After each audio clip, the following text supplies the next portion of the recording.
ভিডিওটি সম্পূর্ণ কাল্পনিক বাস্তব জীবনের সঙ্গে এর কোনো মিলিয়ে কোনো জাতি বা ধর্মকে আঘাত করা আমাদের উদ্দেশ্য নয়। ভিডিওটি শুধুমাত্র মজার জন্য বানানো। দেখুন আনন্দ নিন। আয় হ্যাঁ, দাঁড়াও। ভিডিওটি শুরু করার আগে কানে হেডফোনটা অবশ্যই গুজে নাও, কারণ যখন তখন জুতো এসে মুখে করতে পারে, সেই টাইপটা আমরা নিতে। চলো ভিডিওটি শুরু করা যাক।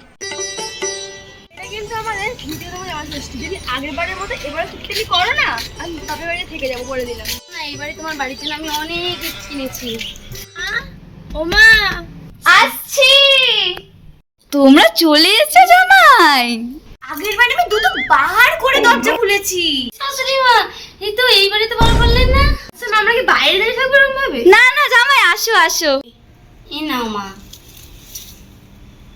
কি দেখছেন শাশুড়ি মা? না না, দেখছিলাম এই কটা ফল কার মুখে দেব। আচ্ছা আসো আসো আসো। এখানে বসো। দেখি তোমাকে এটা একটু টিপটা দিয়ে দিই, এটা তোমার মঙ্গল হবে। গিফটগুলো এনেছো, ওগুলো দিয়ে দাও। হ্যাঁ শাশুড়ি মা, আপনাদের জন্য এত গিফট এনেছি। ও গিফট এনেছো? ওইসব আমার কি দরকার ছিল বাবা। আগের বারে যা গিফট এনেছিলি, এবারে আবার কি আনবি বাবা? জামাই বাবু, হয়ে গেল আমার খাবার দাবার, দফা রফা হয়ে গেল। জামাই বাবু আমার কিন্তু আগের বারের মতো স্যান্ডেল গেঞ্জি দিলে হবে না, আমার অন্য কিছু। দাঁড়াও দাঁড়াও, নাও। এতগুলো টাকা দিলাম, আবার যেন সিগারেট খাও না, অন্য কিছু খাবে। এটা দিয়ে আমি কি খাবো? কি এই নিন মা আপনার গিফট। এইসবের আমার কি দরকার ছিল জামাই? হ্যাঁ, এই ব্লাউজ কার জন্য জামাই?